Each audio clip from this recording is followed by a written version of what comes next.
오늘 하나님의 말씀 요한복음 4장 10절부터 15절까지 말씀을 보겠습니다.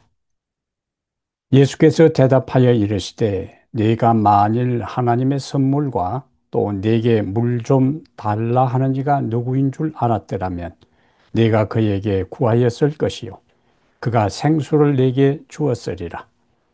여자가 이르되 주여 물 기를 그릇도 없고 이 우물은 깊은데 어디서 당신이 그 생수를 얻겠삼나이까?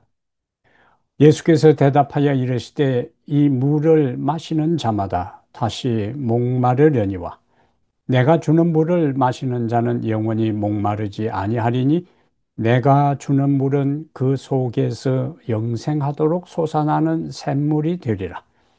여자가 이르되 주여 그런 물을 내게 주사 목마르지도 않고 또 여기 물 기르러 오지도 않게 하옵소서. 아멘.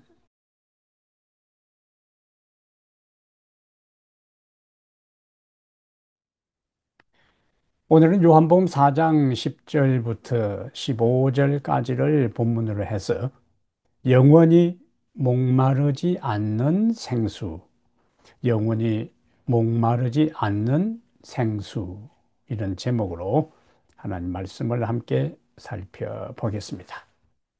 우리는 인생을 살아가면서 여러 형태의 갈증을 느끼며 살아갑니다. 어떤 사람은 성공과 명예에 목말라 하고, 어떤 사람은 물질에 목말라 하고, 또 어떤 사람은 권력과 쾌락으로 목말라 하며 그 갈증을 채우려고 하는 경우가 많습니다. 그러나 사실상 이러한 것들로는 그 갈증을, 그 목마름을 채워보려고 시도해도 갈증은 사라지지 않고 오히려 더 깊어지는 경우가 많습니다. 오늘 본문에는 바로 그러한 것을 가지고 자신의 갈증과 목마름을, 자기 인생의 영혼의 목마름을 채워보려고 시도한 한 여인이 등장합니다. 그녀는 사장의 흐름을 보면은 5번이나 결혼했지만은 모두 실패했고 지금은 남편이 아닌 다른 남자와 동거하고 있는 불행한 여인이었습니다. 지금까지 5번을 결혼해 보았지만 어떤 관계도 그녀의 갈증을 해소하지 못했고 진정한 행복과 만족을 경험하지 못했던 것입니다. 그녀의 마음에는 여전히 깊은 허무가 있었고 그녀의 마음 한켠에는 깊은 공허가 자리하고 있었습니다. 오늘 본문의 흐름을 보면은 그날 또 그녀는 사람들의 시선, 사람들의 눈을 피해 누구도 나오지 않는 한낮의 뜨거운 시간에 홀로 물동이를 들고 우물로 나온 것을 볼 수 있어요. 그녀의 발걸음은 무거웠고 그녀의 마음은 지쳐 있었습니다. 그러나 그날 바로 그곳에 영혼의 깊은 갈증을 해결해 줄 예수 그리스도를 만나게 되었습니다. 그 예수 그리스도를 만남으로 이 여인의 긴 인생길에서 채워지지 아니한 영혼의 만족을 경험하게 됩니다. 이제 인생의 목마름 속에서 예수님을 만나 생수를 얻은 한 여인의 이야기를 통해 주님께서 오늘 우리에게 들려주시는 교훈의 말씀을 들어보려고 합니다. 첫 번째 주님은 이렇게 말씀하셔요. 주님은 모든 목마른 자에게 생수를 주신다.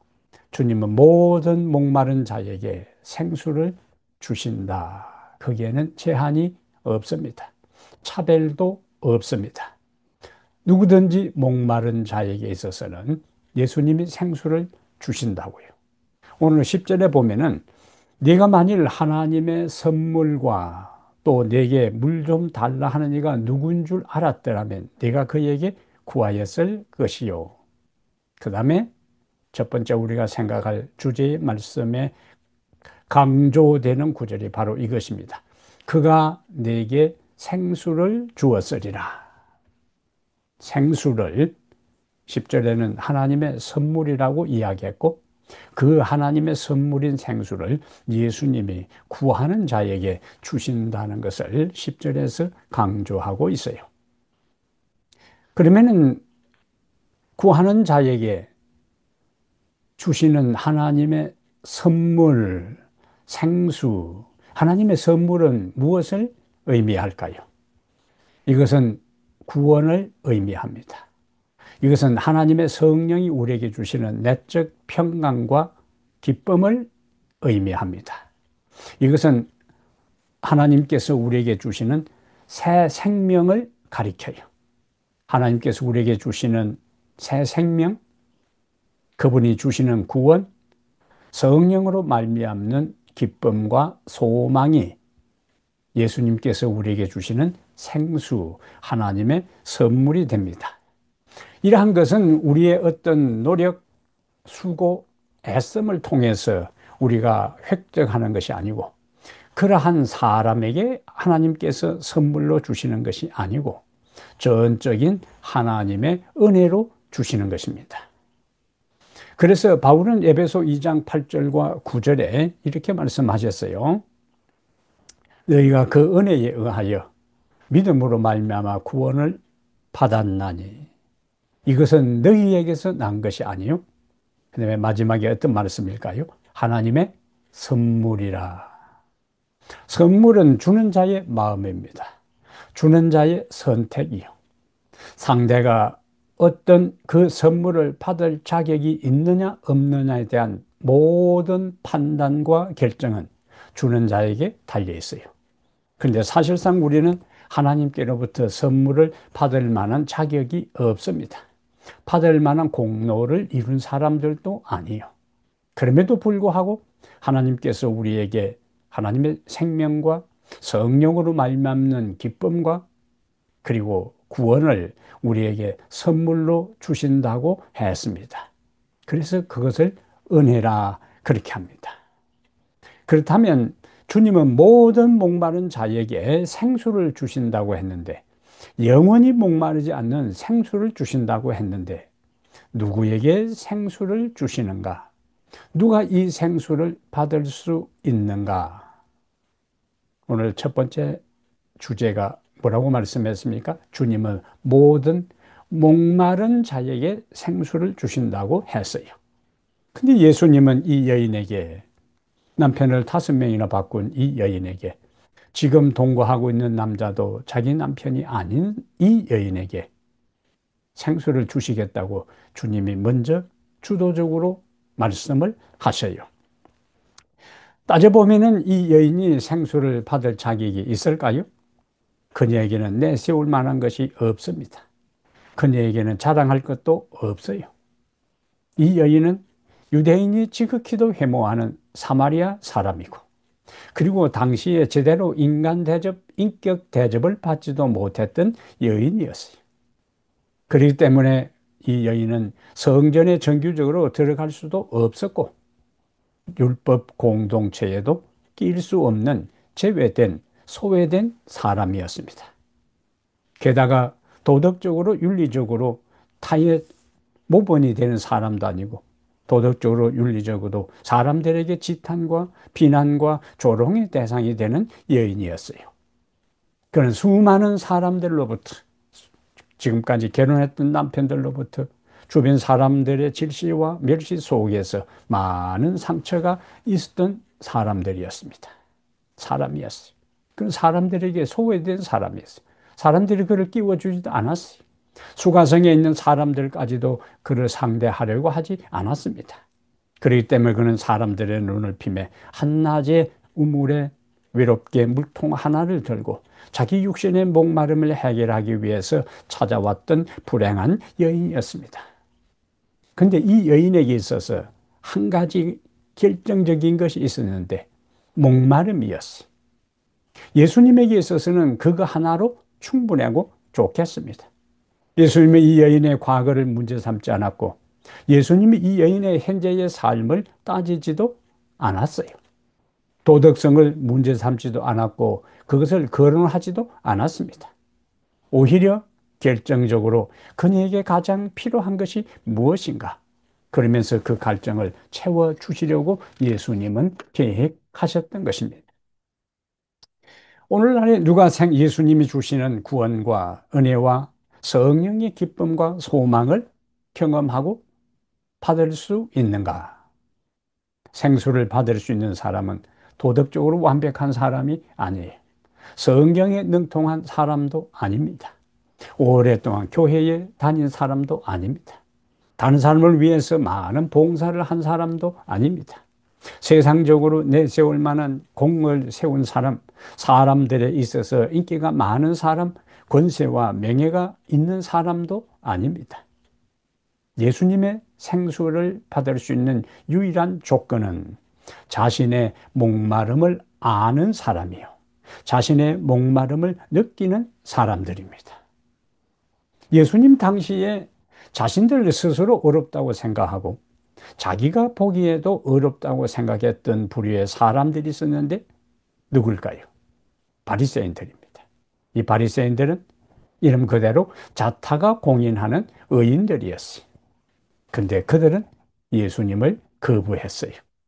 그리고 당시에 어렵다고 도덕적으로 옳다고 탁월하고 높다고 평가하던 사람들이 평가했던 세리와 창녀들, 사람 취급하지도 않고 인간 대접하지도 않았던 세리와 창녀들은 다른 사람 보기에도 죄인이었고 자기들 스스로 판단하고 생각하기에도 죄인이었기 때문에 그들은 예수님께로 나왔어요. 그들의 겸손한 고백이 은혜의 문을 열었습니다. 만일 오늘 우리에게 있어서 우리 자신의 한계를 알고 우리 자신의 문제점을 알고 우리의 연약함을 알고 그것을 주님 앞에 이렇게 고백할 때 주님, 저는 목마릅니다. 주님, 저는 한계가 있는 사람입니다. 주님, 저는 자랑할 것도 내세울 것도 없는 사람입니다. 그러기에 저에게 결정적으로 주님이 필요하다고 고백하는 사람, 그러한 고백하는 사람에게 예수님은 영원히 목마르지 않는 생수를 주실 것입니다. 이런 고백을 통하여 주님이 주시는 영원히 목마르지 않는 생수를 공급받는 성도들이 되기를 바랍니다. 오늘 두 번째 우리에게 주님이 주시는 말씀이 있어요. 주님이 주시는 생수는 영혼의 갈증을 해소한다. 주님이 주시는 생수는 영혼의 갈증을 해소한다는 말씀입니다. 예수님은 오늘 본문 13절, 14절에서 두 종류의 물을 대조하셔요. 이 물을 먹는 자는 다시 목마르니와 내가 주는 물을 먹는 자는 영원히 목마르지 아니하고 그 속에서 생수가 솟아나리라고 했습니다. 이 물, 어떤 물입니까? 야곱의 우물에서 나오는 물이요. 다른 하나는 예수님이 주시는 샘물에서 길어오르는 물입니다. 야곱의 우물은 사람이 땅을 파서 만든 인공적인 우물이요. 그 우물의 물은 인간의 수고와 행위로 얻는 물을 상징합니다. 예수님의 말씀처럼 그 물을 마시는 사람은 곧 다시 목마르게 돼요. 야곱의 우물에서 길어서 마시는 물은 인간의 수고와 노력을 통해서 얻는 한시적 만족과 기쁨을 상징합니다. 야곱의 우물에서 길어 올리는 그 물은 세상의 성공, 세상의 돈, 명예, 쾌락을 의미합니다. 이러한 모든 것들이 바로 뭐냐? 야곱의 우물에서 길어 오르는 물이에요. 그 물은 잠시 만족을 주지만 시간이 지나면 다시 목마르고 다시 공허해지고 더 깊은 갈증을 느낄 수밖에 없는 물입니다. 그 물을 예수님께서 이 물을 마시는 자는 다시 목마르게 된다고요. 세상이 주는 것입니다. 그것은 진정한 인간의 영혼의 갈증을 메꾸어주고 해결해 줄 수가 없습니다. 사마리아 여인의 경우를 보면 바로 그것을 알 수가 있어요. 그 여인은 남자를 통해서 자신의 목마름을 해결하려고 시도하겠어 5번이나 결혼했어요. 5번이나 웅덩이를 판 것입니다. 만족이 없었어요. 세상이 주는 물은 예수님의 말씀처럼 다시 목마르게 된다 하는 것을 이 수가성 우물가의 여인은 그의 인생의 지금까지의 삶을 통해서 생생하게 경험한 것입니다. 에레미야 당시의 이스라엘 백성들의 상태를 에레미야는 이렇게 질타해요. 에레미야 2장 23절에 내 백성이 두 가지 악을 행했다고 하면서 그들이 생수의 근원이 되는 나를 버린 것과 생수의 근원은 하나님이세요. 근데 이스라엘 백성들은 그 근원을 버렸어요. 그러면서 대신 스스로 웅덩이를 팠는데 그것은 물을 저장하거나 가두지 못할 터진 웅덩이들이라고 했습니다. 이스라엘 백성들의 우상 숭배에 대한 상징이에요. 여호와 하나님이 생수의 근원이기 때문에 그분에서 만족하고 그분을 통하여 기뻐하고 그분을 섬기면서 진정한 행복을 경험해야 되는데 생수의 근원 대신 정작 인간의 근원적이고 본질적인 갈망을 해결해 줄 예수 그리스도 하나님은 거부하고 떠나고 부인하고 스스로 웅덩이를 파서 그 물을 마시려고 했는데 그것은 터진 웅덩이이기 때문에 그 물조차도 마실 수가 없었던 이스라엘 백성들의 상황을 예레미야는 눈물로 그들의 잘못을 지적하고 생수의 근원 대신에 하나님께로 돌아오도록 호소하는 장면을 우리는 예레미야서를 통해서 경험할 수가 있습니다. 이러한 것들은요, 우리의 주변의 사람들이 세상의 우물에서 듬뿍 길어 올라서 어쩌면 사람들이 평가하고 생각할 때는 저런 사람들에게 무슨 고민이 있을까? 근심거리가 있을까? 염려가 거리가 있을까? 그들은 행복하겠다. 그들은 만족하고 인생을 보람되게 살겠다고 생각하는 했던 사람들이 사실상 그들은 터진 웅덩이에서 세상이 주는 것이었기 때문에 만족을 경험하지 못한 것을 봅니다. 팝의 황제였던 마이클 잭슨이나 엘비스 프레슬리나 음악의 여왕으로 유명했던 그 많은 그 여배우들이 자신의 허무함과 허전함과 채워지지 않던 공허함을 견디지 못하고 마약에 중독되고 성에 탐닉하고 쾌락에 몰두하다가 비극적으로 인생을 마치는 것을 우리는 주변에서 자주 봅니다. 지금 세계 최고의 부자는 앨런 머스크입니다. 이 사람이 이런 진솔한 고백을 했어요. 밤마다 공허함이 밀려온다. 아무리 성공해도 세계 최고의 부자가 되어도 그것은 사라지지 않는다. 세상이 주는 것이 바로 터진 웅덩이였기 때문에 그렇습니다. 이미 이것은 우리가 성경의 역사에서요, 솔로몬이 다 미리 고백한 것입니다. 솔로몬은 전도서 1장과 2장에서 당시의 최고의 권력을 누렸고 수많은 주변의 나라에서 금을 조공받아서 창고에는 황금 부하가 넘쳤고 주변에 1000명의 여인들이 있었지만 결국 그 모든 것을 다 경험한 다음에 그는 고백해요. 헛되고 헛되며 헛되고 헛되니 모든 것이 헛되도다. 사람이 헤아려서 수고한 모든 것은 바람을 잘 버리는 것 같이 헛것이라고 그는 고백합니다.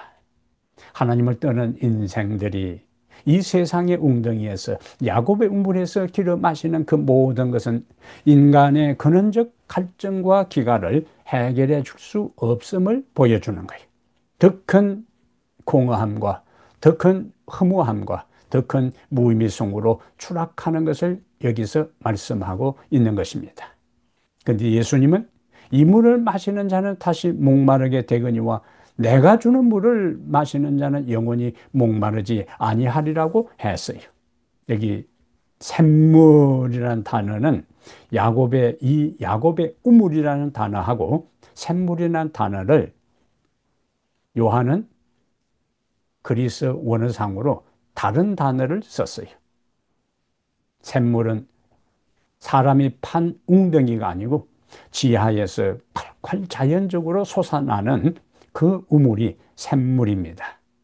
그것이 내가 주는 물 할 때 그리고 그 속에서 솟아나는 샘물이 되리라 했을 때의 의미입니다. 이것은 마르지 않는 샘이요 영원히 솟아나는 샘입니다. 세상이 주는 것 곧 말라버리지만은 하나님께서 우리에게 주시는 은혜의 샘물, 그 물은 영원히 우리 속에서 솟아나는 기쁨, 샘물이 되리라는 것을 예수님이 말씀하셨어요. 영원한 만족을 줍니다. 이것은 환경이 변해도 마르지 않습니다. 사람의 인정이나 세상의 성공에 좌우되지 않습니다. 그 근원이, 원천이 하나님이시기 때문에 그래요. 바로 우리를 영원한 생명으로 인도하는 능력이 됩니다. 우리의 영혼의 목마름을 해소해주는 기쁨의 샘이 되는 거예요. 이것은 단지 우리에게 심리적인 만족이나 위안을 주는 것이 아니라 우리에게 영원한 생명, 영원한 기쁨, 영원한 희락, 영원한 행복을 우리에게 약속해 주셔요. 주님을 우리 마음속에 모시는 사람, 주님이 주시는 생수를 마시는 사람에게 있어서는 끊임없이 솟아나는 샘물, 영혼의 샘물이 되리라고 약속한 것이 우리에게 성취될 수 있습니다. 여러분은 여러분의 인생의 목마름, 삶의 기갈을 어떻게 해소하십니까? 야곱의 우물, 세상의 우물에서 해결하려고 시도합니까? 아니면 예수 그리스도가 주시는 샘물에서 그것을 해결하려고 시도합니까? 오늘 예수 그리스도가 주시는 그 생수를 통하여 우리의 영혼의 갈증을 해소하는 축복의 사람들이 되기를 바랍니다. 세 번째, 오늘 본문에서 우리에게 주는 메시지가 있어요. 그렇다면 생수의 근원이 주님이라면 우리는 어떻게 해야 되는가? 생수의 근원이신 주님께 구하라 하는 것입니다. 오늘 요한복음 4장 10절에 예수께서 말씀하셨어요. 네가 그에게 구하였을 것이고 그가 네게 생수를 주었으리라. 그러자 사마리아 여인은 실제로 고백합니다. 오늘 15절에 주여 그런 물을 내게 주사 목마르지도 않고 또 여기 물기로 오지도 않게 하옵소서. 그녀는 단순히 구했어요. 주여 그 물을 내게 주사. 그 한마디가 그녀의 인생을 바꾸었습니다. 예수님은 그 여인에게 강요하지 않았어요. 예수님은 우리에게 생수를 마시라고 강요하지 않습니다. 누구에게 주시는가? 목마름을 느끼고 갈증 가운데서 그 생수를, 그 은혜를, 그 생명을, 그 구원을, 그 성령의 기쁨을 필요로 하고 강구하는 자에게 주십니다. 자신의 무력함을 인정하고 주님께 자신을 맡기며 겸손히 그분의 은혜를 강구하는 자에게 예수님은 주셔요. 그렇기 때문에 우리는 그분에게 구할 수가 있습니다. 시편 42편 1절과 2절에는요. 시인은 이렇게 노래합니다. 하나님이여 사슴이 시냇물을 찾기에 갈급함 같이 내 영혼이 주를 찾기에 갈급하니이다. 내 영혼이 하나님 곧 살아계신 하나님을 갈망하나니. 벌써 그 식구의 간절함이 느껴지잖아요. 하나님을 향한 갈망이 느껴지잖아요. 하나님을 향한 그 목마름이 느껴집니다. 사슴이 시냇물을 찾기에 갈급함 같이 중동 지역의 떼약볕 아래서 우물을 찾지 못하고 목마른 사슴이 물을 찾았어. 그 물을 찾지 못하면 죽는 것입니다. 그래서 그는 혼신의 힘을 당해서 후광을 동원해서 바람이 불어오는 방향의 물냄새를 맡았어. 그 물을 찾아서 헤매다가 그 물을 허겁지겁 마시면서 살아나는 거예요. 사슴이 시냇물을 찾기에 갈급하다는 것은 그 물을 찾으면 사는 것이고 그 물을 찾지 못하면 죽는 것이기 때문에 혼신의 힘을 다하여 자신의 모든 기능을 다 동원하여 물을 찾는 거예요. 우리가 하나님을 그런 심령으로 찾아야 될 것입니다. 우리가 하나님을 그러한 마음으로 간구해야 될 것입니다. 그래서 내 영혼이 하나님 곧 살아계신 하나님을 갈망한다는 이 시인의 노래가 우리의 고백이 되고 우리의 간증이 되기를 바랍니다. 그런 마음으로 주님을 찾으시기를 바랍니다. 목마르지 않는 사람은 하나님께 구하지 않아요. 생수를 찾지 않습니다. 목마른 사람이 물을 찾는 것처럼 영원히 하나님에 대한 목말라 하는 사람이 주님을 찾는 거예요.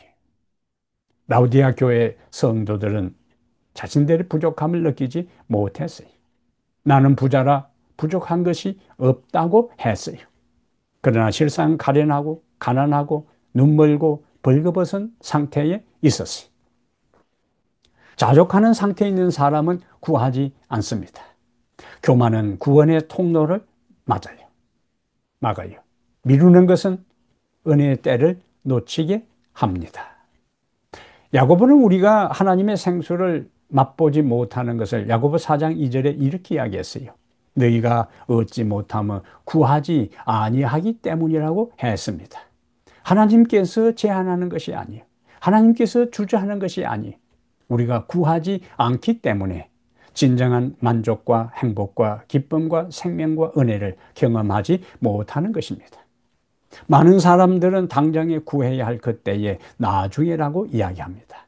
그러나 그 나중은 결코 오지 않습니다. 고린도서 6장 2절에 보라 지금은 은혜 받을 만한 때요 보라 지금은 구원의 날이라고 했습니다. 생수는 이미 준비되어 있습니다. 우리가 구하기만 하면 됩니다. 예수님은 오늘 또 우리에게 말씀합니다.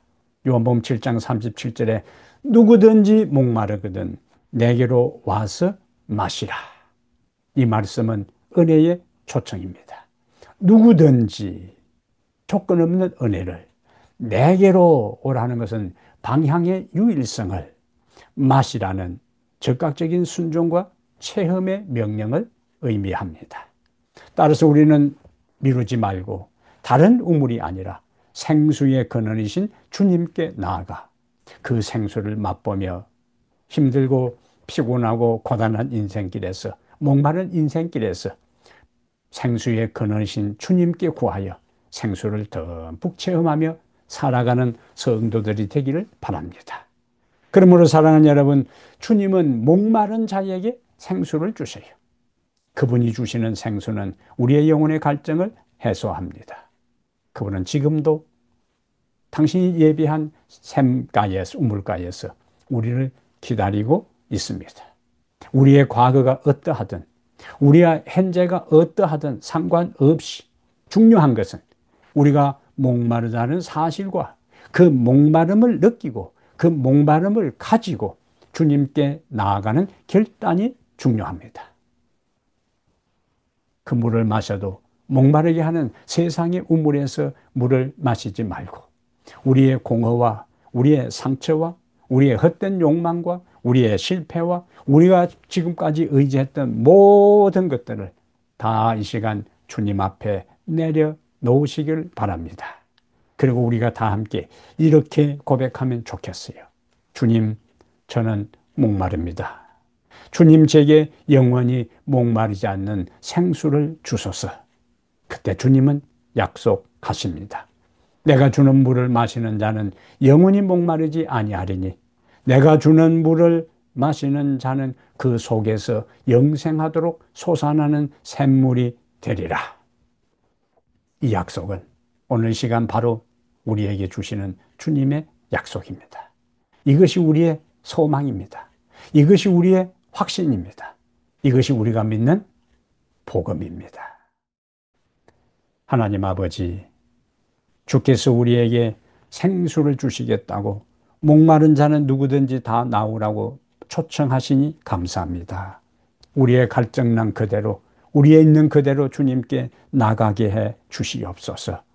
주께서 우리에게 주시는 생수를 마심으로 우리의 영혼이 소생하게 하시고 사슴이 시냇물을 찾기에 갈급함 같이 내 영혼이 주님을 갈망하다는 그 갈망의 마음을 가지고 주님을 찾아 우리의 영혼이 소생할 뿐만 아니라 희망을 가지고 소망 가운데서 감사하고 구원의 자녀로서 살아가는 성도들이 되게 하여 주시옵소서.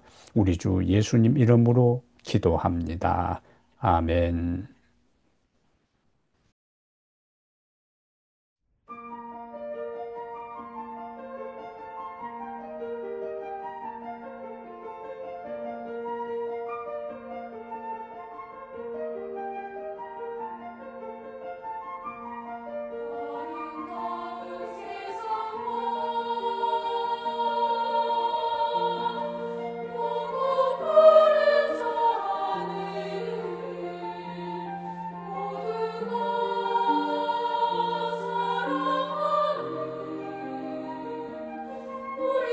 위해